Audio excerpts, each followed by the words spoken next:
how are you all? I hope you all are good and happy. So today we are going to begin with the lesson number 3 of your class 5 English grammar, that is nouns. Nouns क्या होते हैं?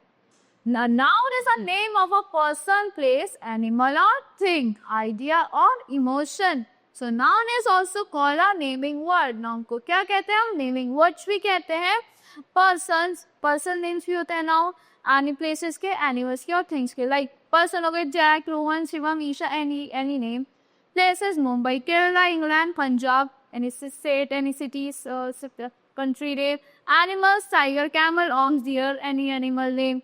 Things pen, glass, spoon, bed, furniture, कुछ भी हो सकता है इसमें.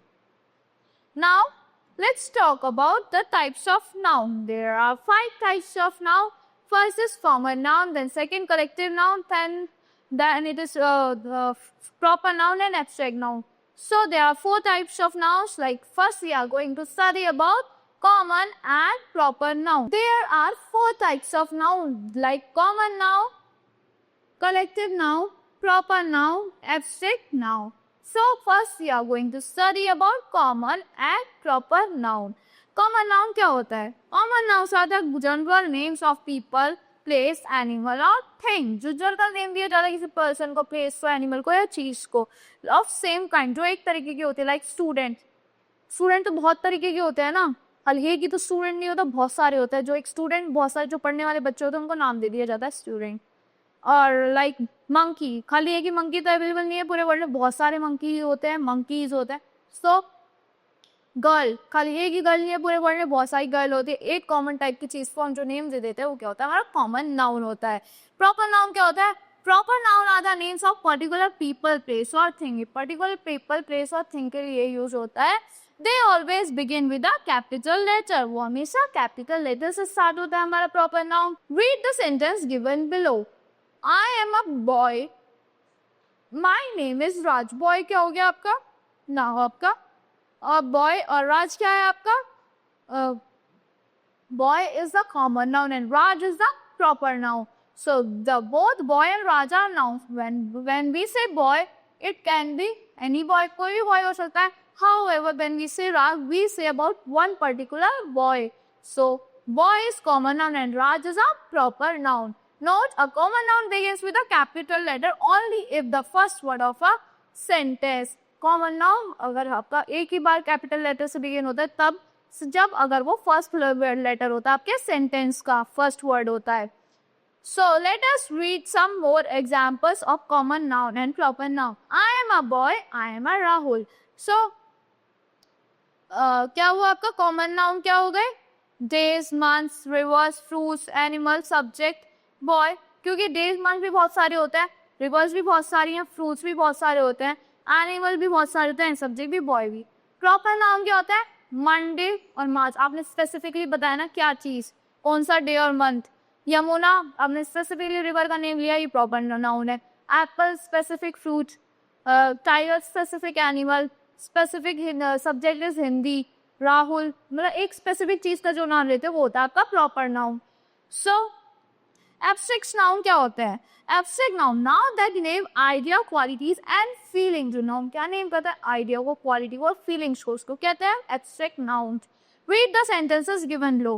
ही is telling the truth. वो हमें सच्चाई बता रहा है. Death is a painful universal truth. Death क्या है? पेनफुल यूनिवर्सल ट्रुथ है. So there is no mercy killing in prison. your person over here. She will defeat them.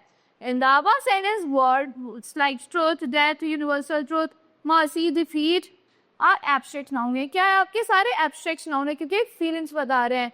We do not see the truth, death, universal truth, mercy and defeat. We can only think of these words. So abstract nouns are usually used in singular form except pleasures, experiences and memories. अब ये restrict noun होते हैं आपके singular nouns, singular form में use होता है. किसको छोड़ के? प्लेजर्स को छोड़ के, एक्सपीरियंसेस को छोड़ के, मेमोरीज को छोड़ के. नाउ कलेक्टिव नाउन्स क्या होते हैं? Collective nouns is also a type of noun. we have not talked about in them in the starting.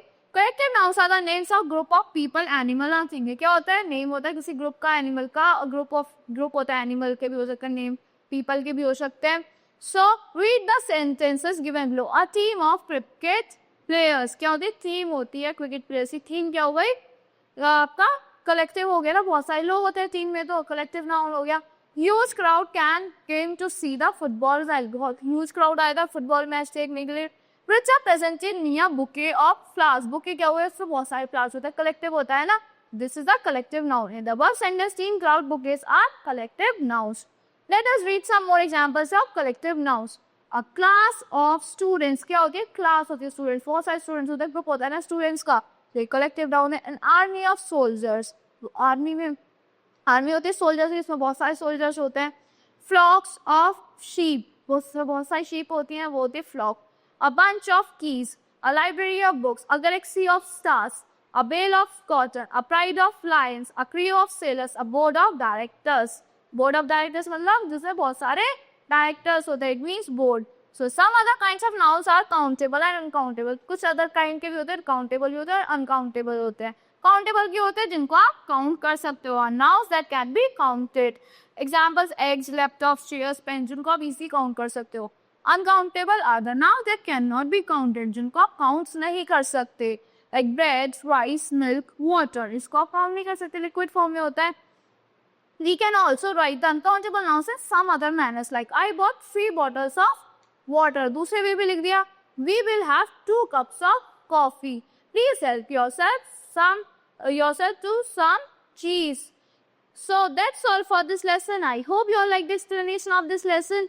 Thank you and have a great day.